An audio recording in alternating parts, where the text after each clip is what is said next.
i o tātou talo.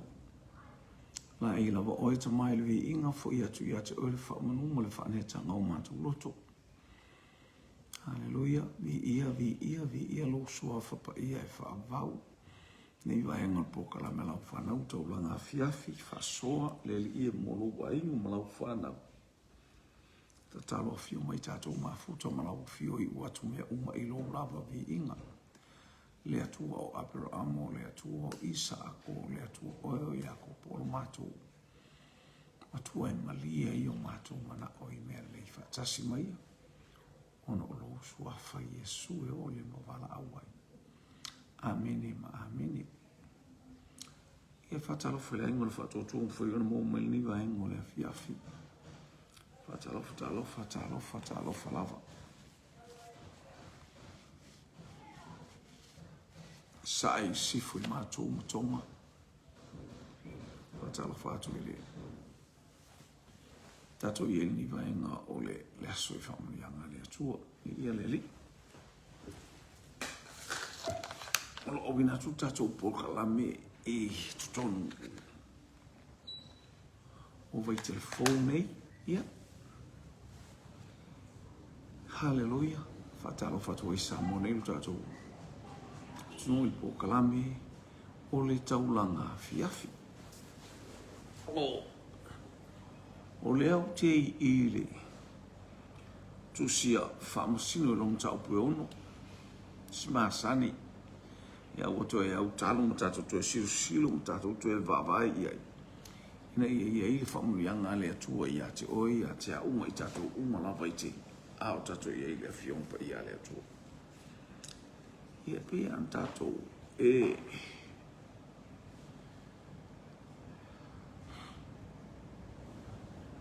tau fo i mani matua. E tau fo i mani ta mamantina.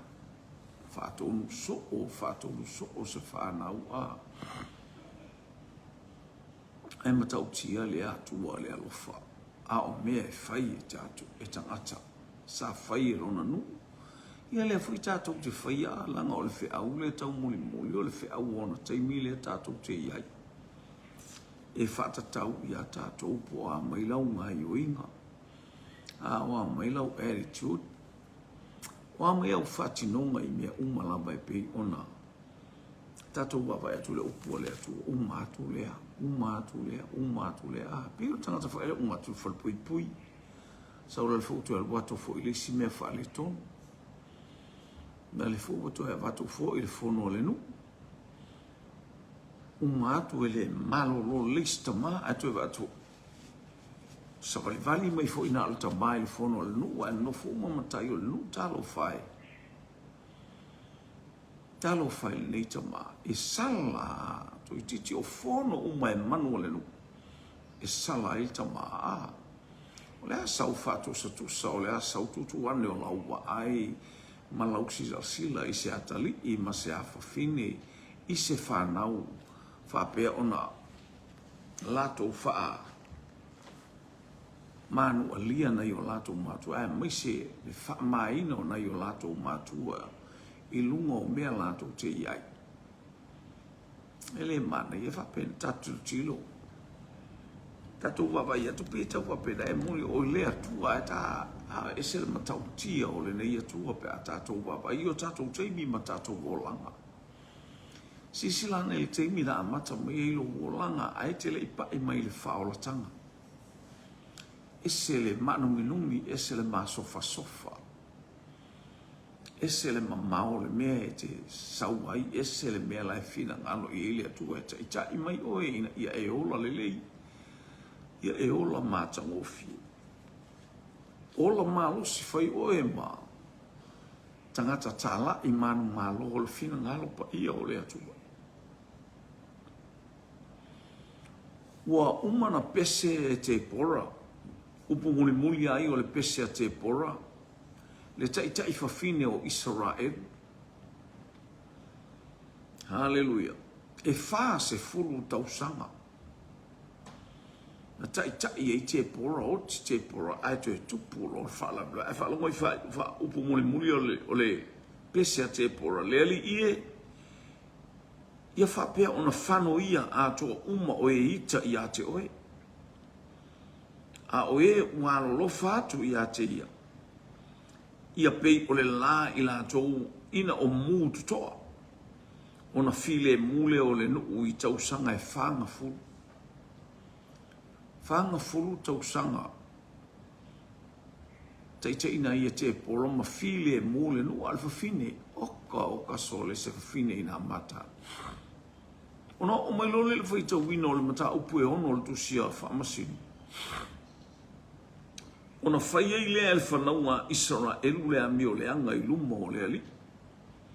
Ona tu ina atu wai lea o ila atu ele li ile lima o mitiana i tausanga e fitu. E lei leanga, le lei leanga. E le lei le taimi o lo o anga i maile atua e whaatoa ma whaafile mule nu uma. Tausima leo ina le nu ai ao ina. Ia ua fe'ei i lunga, mele fe'ei. Ia al tangata whaelele ala vea lo le mea la oi ai oka vaile. Tautala, tangi tautala. E tangi tautala tala. Vala au. Fia hola. O oia lofa mai ioe. Esele matautia. Tutu wane lau ba ai malau sila i le nuu o Israelu. Haleluia i ona taimi. Fase fulu tausanga. Ua nofo manuia le nu. Ile lima o le fafine. Ale fo ua toe mo mawai atu le fafine ia te pora. So le ai ese fo ile mele ua nga i ele nu. E whapena o ngā le mele fe au le tau moli i le awhai uportus pa i ona o tātou o langa sa mata ngā mo tātou o leanga o langa whaale tō. O tai mai tātou le ao malosi ma le ao la mea i o le atua. Eta tōtou e fo i tua ma whaale tōnu o tātou o langa ma tātou fau vale i le atua i tele o taimu. Fau vale i le atua i tele o taimu. Whapena uma ele leila nuu lea. Lango nuu le whalongo i tangata whaele le tangata ua mai ele whao ungara mai e toa tasi ala tangata e au mai ai. A misi a mamata o le tangata nā ma wha masino la e tofi le nuu e oifoe tangata la e tofi e lea wha masino e oe whai mataitai lea pito ma lea pito e oe wha mau popo mai a misi a mamata o le tangata nā. Ele mwhaina ngā wai tangata ile atua. La sau sisira temi o tātou i. O tātou i ai ni whaamanu yanga e le matala ina i se ngana se tangata. E le mawhai e le poto o le tangata na whaamatala ina le teimi o tātou o iai nei. I whaamanu yanga sautua lasi ma le sautua fafafa le atua o tu ina mai mo i tātou. Ea, aisia. Ina i o tātou wa ai pia mawhai tātou ma tangata manu mā lo le taua o tātou o iai. O i tātou o le whanaua le atua. E lima ta ita ina e le anganga pa ia. Sons and daughters of God are led by the Holy Spirit. E ta ita ina i tātou e le anganga pa ia ina i o tātou malosi pia iai a le anganga pa ia i te mi umaa. Whalongo le meu tupulu. Ona tu ina atu ai lea o ila tau e lea i lima o mitiana i tausanga e fitu. Ia leo whaasala i lea tu ai, tausanga e fitu. Iwa fitu leo tausanga le tupu ai le, whaalawe lea. Praise God. Umatua malo ai nu o mitiana. O mitiana o stasi o vaenga o le. Hallelujah o le whanaua. A e sau. Praise. O mitiana o se tasi vaenga o le whanaua le toi ina o Abraham o ia kentura. E tupu mai ei mitiana. Ia ona ua whewhiloi tangata. ua tumu le lau ele i tangata mitiana lena maua i to olua mose. Ina sa ui mose ile a inga lena fuai mose ma ina ua sola mai ai kupitu. Lena maua ilo na to olua ma faali eile atua i ate ia e fo i a umailu. Ule nuna mitiana sa faifi a waile ta mao le to olua mose. Sele mana ia pe a whalongolongo ina atalo, wa tupule no, wa tupule ai, ale tupule utato wai. A ua iaile o langa nama tulanga, wafa ieu. Wale iaile atua, wa ese tangata male atua. Aya, wa ola tangata lanto wia ilona atua e fai ona lima. Taale maa, wa aile ata e tusi, se la au po se, fa tangata iona ifo i ale o tangata ile atua na fai ona lavalima. O manuma no mitiana ya Israel mo fai ilea el fanaunga Israel mo ilato ona fai ilea mo ilato o lua I maunga o ana fo I maolo ona o mitiana ato to mea Israel ono wa ele o mitiana ma amaleka ato matangata mai sai. Wala to wa ela vai tau ma ila to falongo I ele matautia. Ole alu ese male atua o lo mativa ma lo le tango lima lena. A ole fa solo atu na ina mo atu lo tangata. Ne ai se fa mo ile ola e fa ma pe alu ese le tangata male atua. Ele mafa fo I tangata ia na le paua mele I tangata na le ola. Haleluia o mela tu te falongo ile atua sili ese tu so ni mea e la tu te kopi mai pina na tau o mato watua o le atua sili ese o le atua na manu maloia ai kupito e na tau aile o ngoto I to tonu o la to loto me wa faia ele atua male ele o la to no foi le o ma yasone le wai wa ina fao solo e tangata le ele o Israel o Isa o le fa sala le atua ia te ilato wo mai tangata wo fai ma mea matui o lato au tafa wo fai masasa ia te ilato tangata mai le tafa ma le tafa aisia langa fai le atua ia mo se a fai aele falongo e fai tangata na masasa ia te ilato le asasa lona winga o lato ia e fa polo nga e fati nga ele ai se file mu le wai ele no e tafele sua susu male melia se fa longo la ele mele wotupu o pe ole o langa o polonga pe ile woto e fo ile taimina ai kopito a le wai lalo le a o mafana male a o la bea ai ole a o sili ese o ye o vale atu o manu malo mai mitiana ya Israel. Hallelujah. Ona faia ile el fanaunga Israel mo ila to o lua I maunga maana fo I maolo ona mitiana mo sa ili soloseme e ola lafi vai papa peni anufe peni sisi Afrika e peni tamai kupa man tamai pa peni meleanga hallelujah ola lafi mai isi afefefe tangata wale isi atua na le fefe male matau Samoa amu ia oe olo soifua lo watua. Soifua le atua le langi male lo langi o le atua. Hallelujah. O le atua e sili ese o le atua. Hallelujah e fame melo ia Samoa. Samoa lo watunua o tato iai le neiva henga o le tato pukala me Taulaga Afiafi.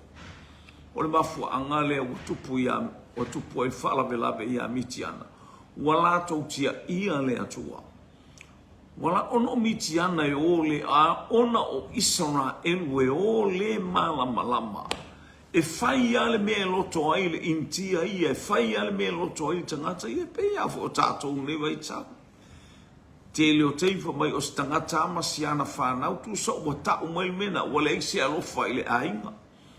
Ai pe wa eva ailo wali mama losi la ufana una e fa pe o tangata masiana fanau ale moni o tangata masiana fanau e so swani ma fa manuia ia te o tu sama ai aona tafe le manuia so se manuia o le atua ele toa le manuia o le atua ele mafu haleluia foi mai Yesu wa ai ia ato na tu mai na ia ona ia tai ia ito ai ngata ngata ito ia ato ia watu ia me se furu lua ato tutu manuia male upu le atua ele mafu ele leanga haleluia ele elo praise God ele elo aya e tu maulo no manuia e tu maulo no manu ole ala i tu ai nga mo moi me mau e matua e fa manuia ole anga ole upu le atua e tau e te tau fa tau ai le alu ese le manuia ole upu le atua ole oa ma le tamau ainga ole malosi haleluia male poto male mala mala molo o anga i maila na upu talo fa ile no ole atua ia le lia oe a o tai ai nei vai tau au ani e fata matato va ai atu nei vai tau titilo i lunga upenga ta failangi le te leo le faafita uli ile te leo le mea ua faa le tonu le te leo le mea ua misi ua moni le afionga le atua a faito te le matu a faa longo ile si ufufonga o ioma le atua e malaia o tau e malaia tau whanau e malaia mea uma tau te iai. Pe a whai tātou te le matu a whaalongo i le si ufongo i o. Ai mai se ua whio mai le ato atoa o le atua e ala i le anganga pa ia. Ua whai lea ma whesoasoani a te i tātou. Hallelujah. A ua tātou le mo mia. Ne u tātou wa ai le anonoa i o whaamatalanga e whai e tangata o tangata. E o i le lotu aile o ia Yesu Keriso. E o aile mawhanawhana e pe o le tala ia hakai. E a ai e le ma o ona. E feinu e le ma lilie. Hallelujah. E ofu e le mawhanawhana. E whai o lato totongi e tu i le tanga e pupu solo. Na o mea pupu solo a o langa e maua e le tangata e le ngā wai i le upua le atua. So sta ngata e whata mala i le upua le atua. E na ana whaitau le upua le atua. Aina te le whao ngā ina. O lou malaia nā. Langa tala nā e la au le leima le leanga. A whai e te aiai. Alleluia. O le la au nā e te iloa i le leima le leanga. Le wa ai. Halleluja. Na ai e iloa.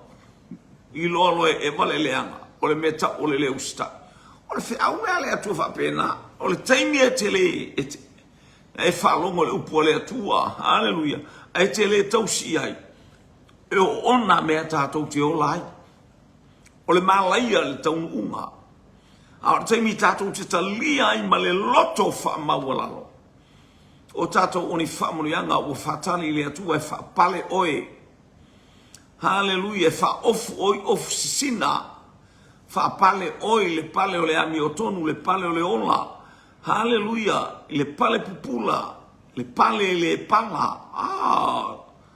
Tele le mau pale o ta pena mai ele atua e fa pale ina ila na whanau. O e tau sini o, ma e tau wivi, o e finau, o e tau mawhai. Hallelujah. O e a puti puti a fionga le atua. Ia le au tupule meo ilu. E to tō mea e tele o talale atu spai e whapue tolu. A to tō mea Israel ono e leo mitiana ma amaleka a tō matangata mai se sae. Ua lato wa e lama e tau. Hai i lato matau leo i se sae na tuli ia i apero amo. Na tango apero amo ave mea lofa il whana wa kentura. O ina fo ina alai. Fese ta i i to tonu ina i samai. O le tu i se sae na senti ai e le atua i tamitia. A e ta atia mai tangata o isa ako. O i o le tama o le fola folanga. O le osi ngā whiangainga lea le atua. Whamai o te alofa ia isa mai. Awa o lo tino. A o la u whiangainga e osi. E osi ia isa ako. Whama oni le atua. Pintato ia i leva yaso e le se tangata le atua e tala pelo ai. Whaama oni le atua i lana whianga. Ingora ta maa osi whianga inga mai tato.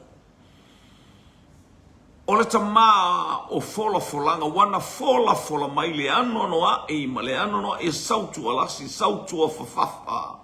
Whamonianga wa fetala ia i le atua, ma whatonu ma ia te i tātou wola ai. E le se tangata le atua e tala pere. Le wota mai te isa, mo atu ma le ausai, o atu ma amaleka. O le isi tua le whanaua e saua mingo whatasi.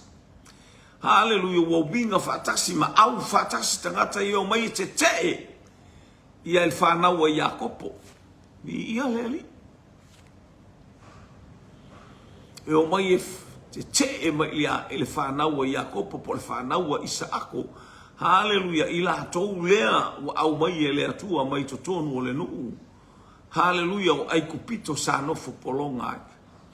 Le uma maole o mai o le tatou pogal wale o tatou le tusia whamasino. Wa o le nuu i le nuu o le folfolanga. A o le whaataunu uina o afionga le atua i le leu si tai o le tangata, i le le whaalongo o le tangata. Hallelujah. I le fau vale o le tangata ma le whaamaua lunga o le tangata. Ua fua ina e le atua mea uma e whai i la tou o esi o mia oe. Ma mea matui tui i tu. E whai ma matasele e sele ailo ua a pā.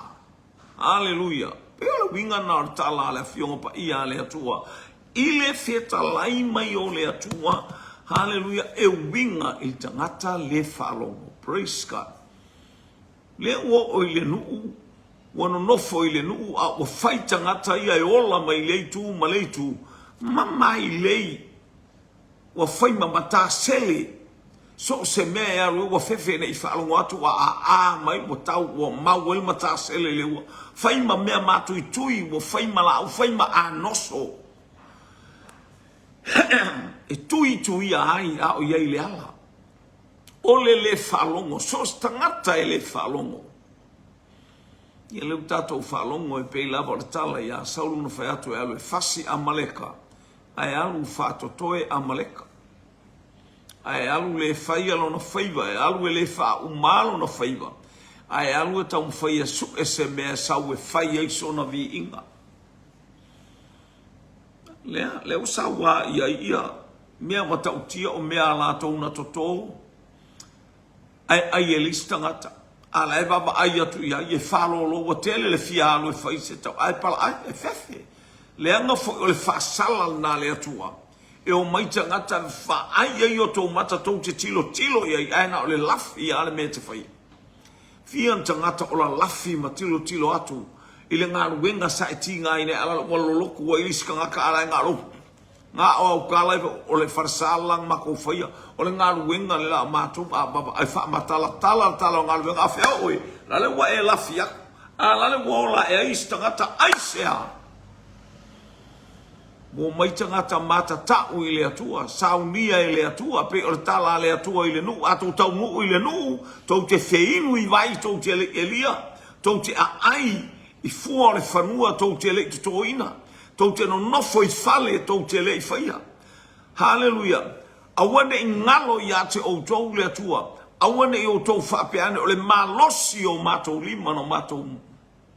Maua ia mea uma. Au. Alu ma e baba ai le atua ma e la ngona le atua i taimi uma. Sila mana i o tātou la ngona o le atua a o. Iai le atua whaatasi ma i tātou i lunga o le ala. Hallelujah. Praise God. Leanga le ima le pa ia le atua le ufa mai o tala masani, tala ua whaafia tātou whaalongolong. Le mana ia lea mea le whaie oi o le mea ai.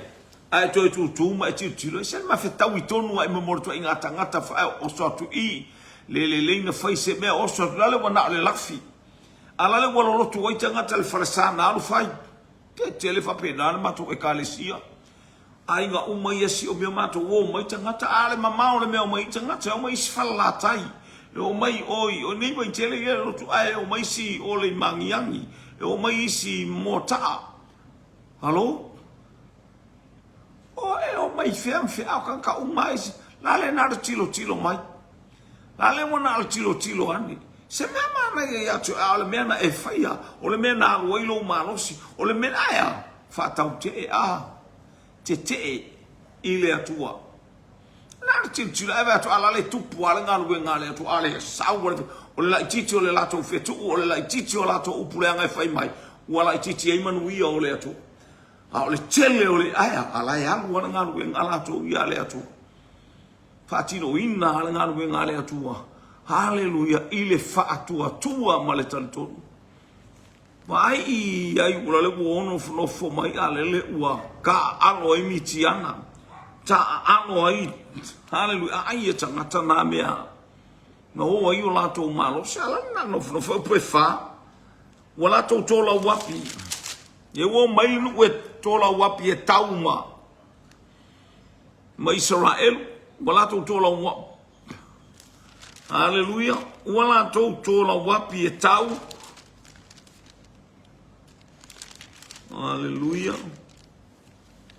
e tauma i lato ona lato fa tauma oi ai leo mea na tutupu ile lau ele e o atu lamba i kasa lato te lei tu una lava sina mea e aima Israel oi po se ma moe po se povi po se asini tato wa inga Emmanuel fai inga luenga le asini la le wako ya longa winga aya awa me fai e tonga luenga ni ia le fa pena tu lango i tato o mai o tangata praise God o mai o tangata ta fili saunoa i mea lai tu tupu i le lau ele vai atu i whaamanu yang o ame o tupu i lau ele o whaamanu yang ai ale atua i to tonu o le ekalesia ma tonu ngā ruenga le tonu o lo wainga ala le ngalo alo e kuku mai vava i ala le wola isi tangata na la tu hama Israel mato fale o le Israel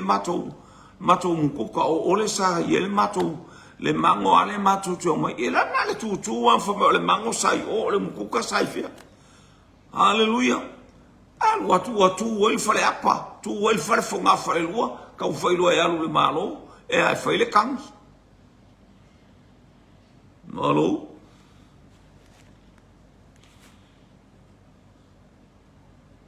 le ai se mamoe le ai se povi i wale lope fa fena o si taulanga wale lope fa fena ola le nei nu mata ue ole nu o tangata fai fato anga meta u lafu man o le tala le a Iosefa na fai te ua ame mai o tō e Farao na o atu leo nisi a fisili mai Farao po la tō fai pa wha mātou o leo mamoe ina ia watu e Farao na mamoe mani mea e tō te tausia se te ia i Farao o ia mea uma hallelujah praise God ia ale tala la fai atu pe a fai walu la fiatia i mamoe sa o a Yesu a Saul fili ona tamo ele la fi ai tu le la fuma moe hallelujah fa pena mo mo tanga ta alo no a tu nga lu nga le tu ai la fi ai sola hallelujah su atu po fe ia e sele mela le o atu nga ia au tu nga lu nga le tu hallelujah praise God hallelujah fa upule e lima a wana la tau wa e ma la tau manu ma la tau mo la tau fale i wa la tau wa e lamba e pei se e pei o se ina ua tatele e le ma fai tau lia lamba i la tau ma la tau ka mela ma la tau wa la tau o atu foi i le nuu e whatau ma oi ai i se vai o ka ngaka ia ka ngaka o ma tangata whatau ma oi a tau tala lo tangata whatau ma oi e tau tala ki Apollo hallelujah tangata whatau ma oi fa mai tala tus pa ia ele wha mangaloa uso hallelujah ona le wha mangaloa le oi le atua tu atu oi tangata whatau ma oi na ta upe sumal valu a fa muli ana tu si sfuru valvalu tu si matayo hallelujah na ta no ai mo tangata fo ele loto wha mangalo atala no alona to atu lole o le ola atala no mo tangata e ta ua tangata whatau ma oi o satani demonic spirit o nganga fasala me o satani wo mai atu o whakau ma oi lo wola na ngele o tangata le le ele o u tangata le le ele o tato on tangata ta pena me le le i ele li o mai le au whaatau ma oi, o mai oka wai o kumule mei le au whaakau ma oi. Whaalonga wana lato wa e ma lato manu ma o lato whale ie, ma ai peia o lako whangua. Wa lato wa e lama e pei o se ina tatele. E le ma whaitaulia lama i lato ma o lato kamela, ma na lato o atu foi ile nuu e whaatau ma oi ai. Ona matua matitiva ai leo Israelu. Ona o mitiana, ona alalanga ai lea o le whanaunga Israelu i lea lia wailai ai le leu alanga. A mai oe. O a mai oe e te leo alanga. Mana ia pe alanga i lea lia langona mailo leo mai alanga i le alanga le tangata salamo. Alanga i le alanga le tangata loto maulalo o le mana onga leo lea tua. Wa fatu ai mai le atua. Hallelujah. E le fatu ai mai le atua. Wa fatu ai mai o ia e tusa o anafionga. Na fai mai ele profeta o sapa kuka. Le wato e fa malama lama mai le toi ina o Peteru le toi ina o toi ina. A ua fatu ai mai o ia o lo na lofa i lana whanau. Se vai o lai ta ua tatou o le whanau. E ui na tatou. Fai mele hanga, o lai whaatali Samoa, lai whaatali lo usolo utua whawhine, lea tua i a te oe. Ia e salamo fo i mai i lea tua. Fo i mai i longa tua na te matuanga le lei i a te oe. Fo i mai malo loto a toa, lo wanganga a toa, a o lo malosi a toa. Ia i loa e le ai lamba se tasi alofa e tusa ma le alofa o lea tua i a te itato. Wa ia au ina mai lona o pele to tasi na ia le fano se tasi e fatua tua ia te ia. A ia maua ia le ola e whaavau. Sa mola o tunu. Hallelujah le fe awale atua i le nei afiafi tatou whaalongolongo. Praise God ia. Hallelujah. Wa whasawa ina i tatou ona o tatou wa mio leanga. Wa whaasawa ina i tātou ona o a tātou wa mio leanga. Aolo soifua le atua. A mio leanga i ate, a mio leanga i le atua. A e wheme, te leo a mio leanga i le atua. Ana e te a mio leanga i o mātua. Ana e te a mio leanga i le matai o le tau wahinga. Ana e te le ustai me o e whainga ruengai. Hallelujah. E te leo whaia me te tau wai male tū la whono e pe o ngā luenga ona e ngalue ai. Aisia, e te leo sila i le matango fia o le tangata i ngō ia Iesu Kerisu. O ia na whata unguina mea ti ngā male whaingata. Ina ia le manu ia i lunga o lana whanau. Praise God. Tuli mai pe al tātou whai upu le fitu. Wa alanga atu i le ali i le whanaunga Israelu ona o mitiana. Ona awina mai ai lea i le ali i o le profeta i le whanaunga Israelu. Ua whapea mai o ia i ate i latou. Ua whapea ona whetalai mai o le ali i le atua o Israelu. Oa una o aveina e o tou ai kupito. Na u au maia o tou nai le mea sa no fopolonga ai. Na oula mea ina o tou nai le lima o ai kupito. Ai lima lama o ila tou uma e na whasawa ia te o tou. Ma o tulia ila tou yo o tou luma. Na o amatu fo ilo la tou lau ele mo o tou. Na o whape atu fo ia te o tou. O au o le ali ilo o tou watua. Aua tau te matatau i atua o sa amori o e la tau te ile nuu ua outou no nofo ai. A ua outou le ana i la u. O le ana o le tangata i le upu o le atua le mai le whai upu e valu e tau mai le whai upu e sefulu. O lo whaali mai e le profeta le upu o le atua. Le ua whaamanatu o outou o tangata le whaalongo le lei. Hallelujah. Na o mai outou e le atua mai ai kupito i le mesa nofo polonga ai. ia mataulela esel tupulanga le wo mai ai pe esel tupulanga haleluia e whaalongo pe itala atua a e uia mo i wa feoti le vau a olo o ola lato whanau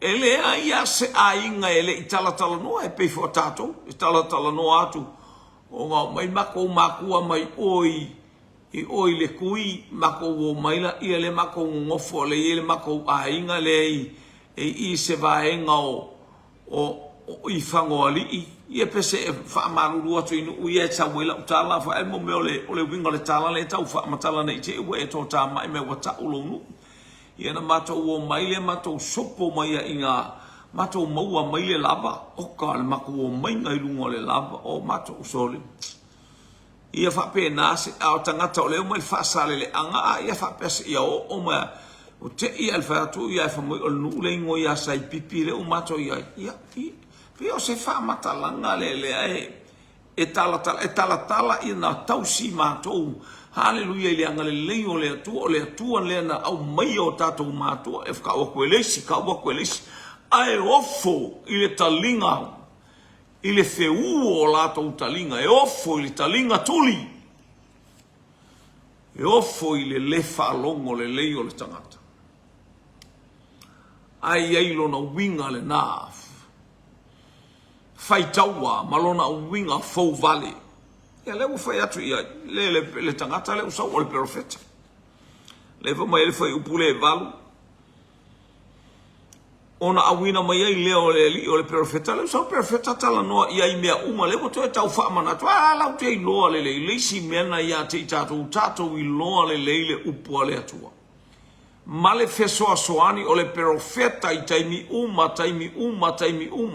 e kolosi a te oe le profeta o le anganga paia le au auna o le anganga paia le whaamanatu o le anganga paia o lea o mai ma le whaatonu mai o le anganga paia o le fesoa soani mai ma le whaola i a te i tatou o le anganga paia i taimi uma ma taimi whapena me le wawa i atu tau te le whaalong sa moa o tatou o mai le unga i la ufai atu i ate o te le whaatu wai whaito toa le a fio mai o le ali e whaatani po le pōna nei a fio mai Yesu e le se tala wha ta pe te atai e tatou te nofo ma whaatali haleluia whaatali tali e pe o le tangata na whaatali i lona matai a le tangata ele i whaatali wha pe kwa o le lai alu mo kai whea na whafua se i lea ona nuti mo moia oe ma whafua se i ona oti a ono tato wola whaatali tali i le atua whamaili o le tuspa ia le tusia i se au e whaatali ia yo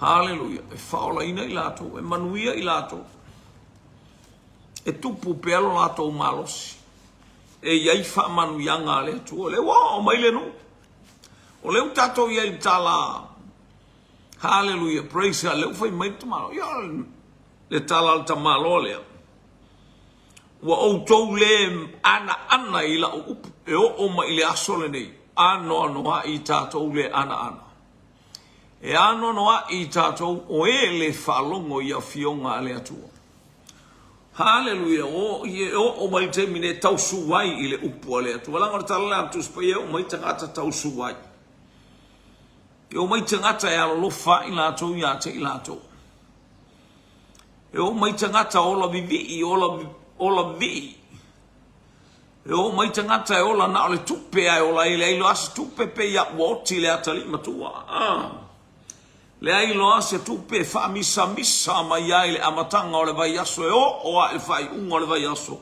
e o atua i ele me o tupu e atua ta ei me a fale aleluia le ngata i lela le wa te watu le ato pa o le tina ai sea tato wo ese male oa male tamao a inga. Wa tato wo ese male pungai o wha manuianga. Nga wha manuianga ele au mai ele atua i ate i tato ini au wala whaingofi. Au mai ele atua le tangata sa ili. A o oe watu ina i ate oe le pule male mana i mea uma. So se mea tate tau te tala ai. So se mea tate whaailoa. So se mea tate fua ina ma whaapol kalame. Le atua, o le whatau uina o lo wao, o a ulama na tāpena, o ulama e yele ola tāpena pena. Ha to tō, hallelujah, whasusu, teu, a o le atua e tō tasi o ia na te whaola. Mia le ali. Glory, glory, glory, glory, hallelujah.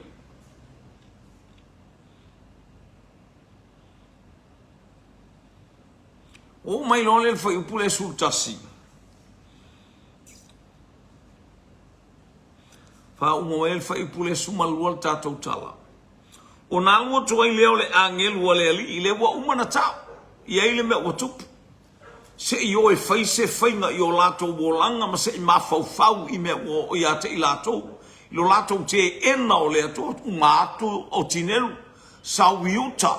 Ia sau leisi wha masino na o sa maa e poi le ngor te maloa. Lale uanga e mai le teine o te pora. Lele ua whasanga sanga. A te pora e pese mavivi. Oti te pora. To e fo i ale o langa. Lafa o amai oe. O e maua i leo langa sai ai teimi o whamasino male a inga tuai. Ua tato ola i mea fau tato tele o toe ola i ni mea ananafi. Ola i mea fau. Tato te au se o ia ke riso o le tangata fau ia. Tua ese mea tuai. Wa me ese na mea ele o toe whaina e toe tua. O mea sa e polonga ai. Malama lele iai, o mea sa lua te ai maloutu orua, o mea sa lua masi se iai, o mea sa whaatu taua ma ia te orua ma le ainga, a o le a whai o e nofo ai, lo wa inga le whiaua le atua. Hallelujah. Le wato e tau mai. A ua o jou le ana i la upu, le upu ai le upu le atua, le ana le tangata i le upu le atua. Pen failo ia te oile nei afiafi e tele ana loa e tele matau e tele mingao. Hallelujah. Tatia loa le sasa ma le oti. A o yaino tatou taimi, a o yaino tatou i tu waso, a o yaino i tu la, ma le taimi mo oe. Ta pena, tatou ta pena tatou fasoa. O le tau longo e tupu ai le fatua tua. Aleluia, fai pasultasi o nalo to ai leo le angelu o le li ua nofo i lalo le tapene ko sai o feira. Na ia i o asa le sa api seru o le o kitiona lo natali. Wa ia sasa saito i le me soli ai vine. Ina ia lilo ai a mitiana i tato waisia tamaititi il pala ai le me watupu. A o lai faila na ngaruenga. A paua lor tangata lai lo atu le angelu le faila ngaruenga. Hallelujah, a e falongo mai o le fai unga lor tapolo kalamele na ia fiafi. Pauane o le tangata la ema ai atu le angelu nofo i o feira i lalo la auma mamai atu. Ai lo atu uma le angelu tangata uma na o le lalafi, na o le fe maulu i totonu. Ioi, ti ngā le me pala. O manu le anga ala le ai fe maulu a kwa iai la le fe maulu atu ai ma aila ia i oasa. E ui na se sele mela e maulu atu ia i oasa. Hallelujah. Fai maile tuspa ia. Hallelujah. O te maloa lea o i oasa. O le tangata maualunga po o le ali i le o apiseru i le nuu o Manase. O le pito nuu le mele ta o apiseru e whanau mai e tama le o kitiona. A se o nga ponga o te maloa lea e a mata e ia le afoi, le mole meo le ifo i tupua ma mea le anga. Aia, a o siona tali iwa ma ai atu ilana tautua i a te ia malana ngaluenga la le fai. La le wae a manea na saito. Hallelujah. Fa mai o kitiona lo na tali o lo sa wa ia sasa saito i le mea soli ai vine. O le saito o le mea palapala.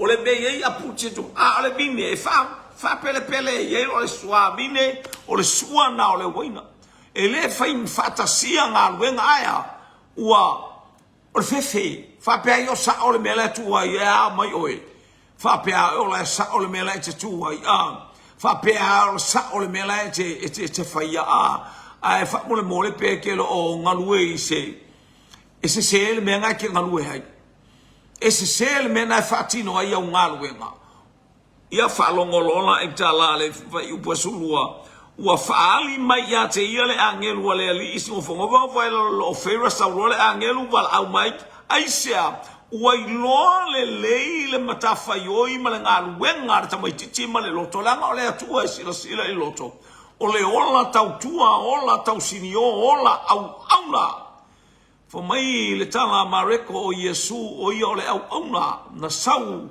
e le isau e au auna mai tangata ia te ia ai na sau e au auna atu tangata na sau e au auna i tangata e le isau e au auna atu tangata ia te ai na sau e au auna mo le whana o le atu so le kwa ke le ngei mea sau a Yesu a o ia o le alo o le atu o ia o le atua a le whamai o te le isau e au auna mai tangata e na usau e au auna o le tū lea ma le anga tāte whai o ati ngā o awhai ngā tāma ai se au wala i te au auna ai Hallelujah i to tonu o lo ainga i to tonu o matua le meo e no foa o ngai le meo e whainga rue ngai ma ai po o le ase me te whatino ina e te au ngai mai le au nanga tangata una vai atu hallelujah la le wa molu atu i le me soli ai vine hallelujah o e sasai saito e soli ai vine ala le wa molu atu o le saito e tauna i lunga le matie le mele alu ya yo o lunga la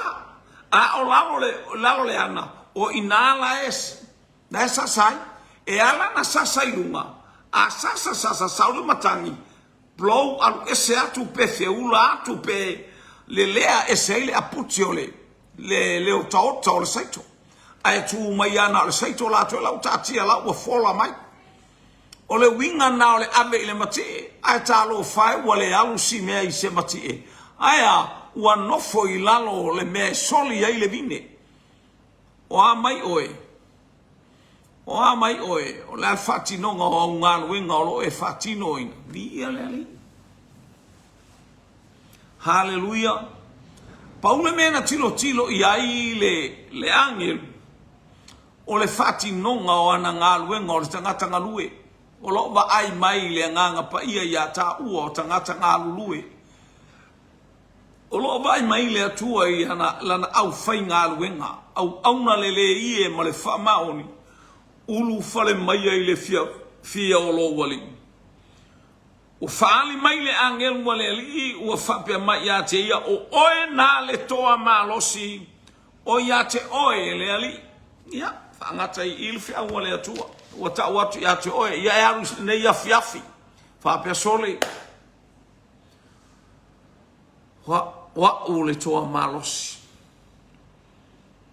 o oe nā le toa malosi te au le nganga pa ia te oe ia te uma i tato uma o i tato o toa malosi e sia o lo tato wola i lalo ifo hallelujah o le ao lavea i male ao taitai o lo tato watu o lo eso i fua ma o wola i se malosi anga hallelujah e leiloa e le tangata awana o ia o le nganga pa ia na te whamanuia i mea uma o oe nā le toa malosi e leo tai talo noa ia kitio na a o lo tala noa ia i ta ua nei tu astulai mai o oe le toa malosi leo whai noa ia te oe a e whalongo e tu o iei se mea ta whalua whesasi leo o whea te oe o oe le toa malosi o hani mea whale tonu i lo ainga now this is your moment, is your time o lo taimi nei whale lei tangata malosi na o le toa na te pulea lo na loto hallelujah o a mea uma whale tonu mai oe males tangata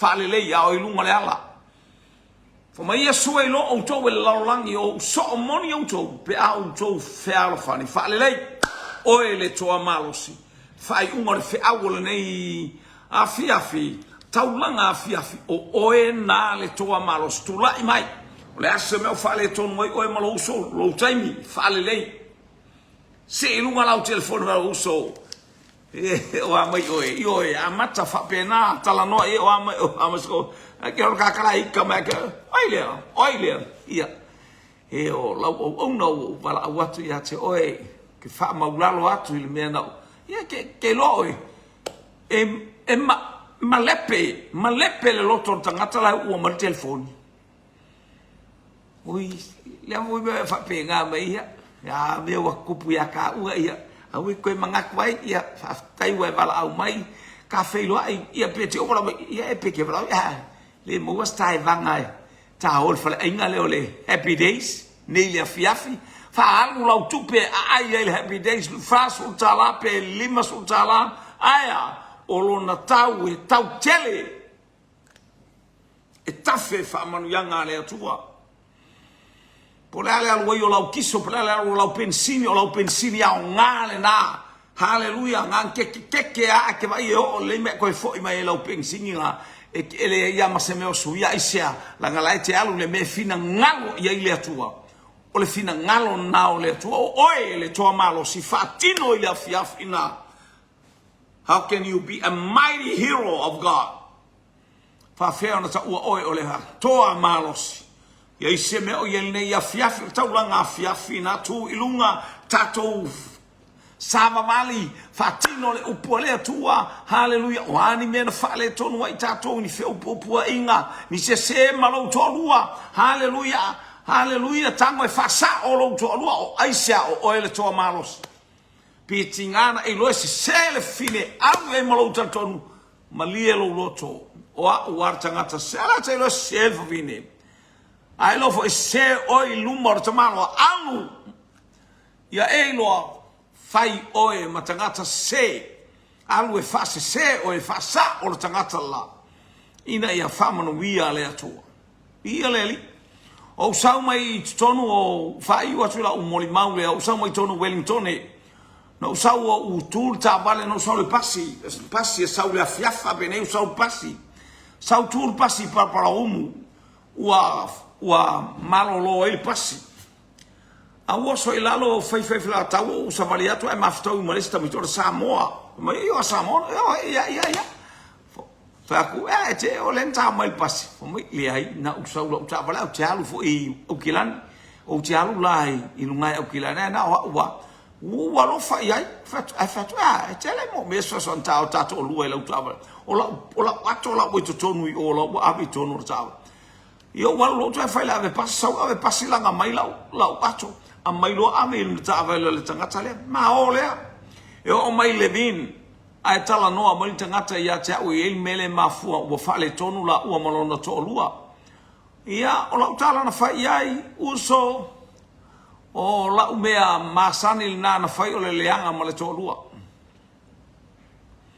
o te fia o te mana o ia sa o i mea uma o ke le fia kalia se kala lo ko lua ai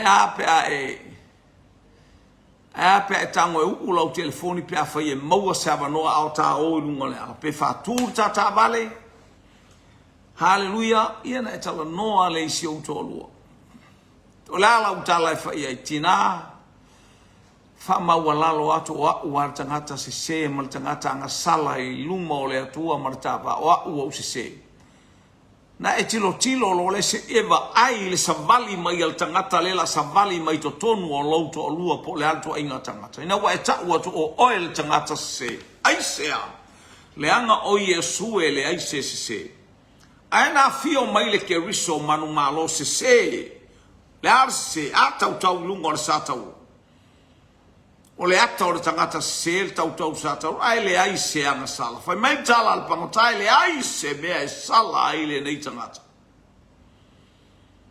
ai sana anga sala o fatau li satau aya ina ia avele sao ia te oe ale wo manui ai ale wo ta manui ai ale wo tato ma ISIS au avele fase ia Yesu feo ia le seo Yesu o lo onofo nei le tu tamatau o le tua Samoa o oe le toa malos. Ia i se meo se le vau oe ma le uso mas tangata tango e fase se oe. Po se mai el tangata ia fase se oe. Ai au mai lo uso i le maftanga vavala lata ma le anganga pa ia peino featu Yesu. Ua fio mai ke riso faile ngā luenga le polonga. Faile ngā luenga le pangata. Faile ngā luenga le tangata ngasala. Aya ele ai se mea e sala oe. Eina ia. Ale ua tatou mai le lalo langi anga sala ua mai e fala talata i le atua. Haleluia. O le toa malos. O e na le toa malos. Whamnia mai le atua ia te oe. Mana watu le atua ia na whamnianga ia te oe le nei Afiafi.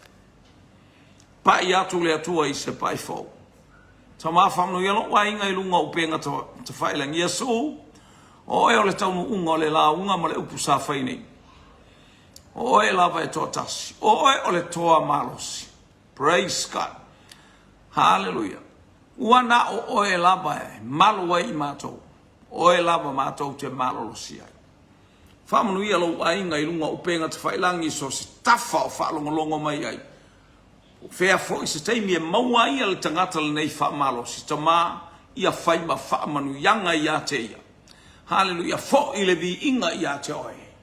Fo I le wha manu ma le wha ne tanga ia te oe. O le loto wha maua lalo. Mo matou wha peane o I matou o tangata anga sala. Ia vi ia le suafa o le atua le tama le atua le alo le atua le anganga pa ia. Amen, amen, amen. To God be the glory. Forever and ever. Amen, amen, amen. Pamuia le atua le po kalame. Manuia whainga maralongo le Afiafi o na o Yesu. Amen, amen.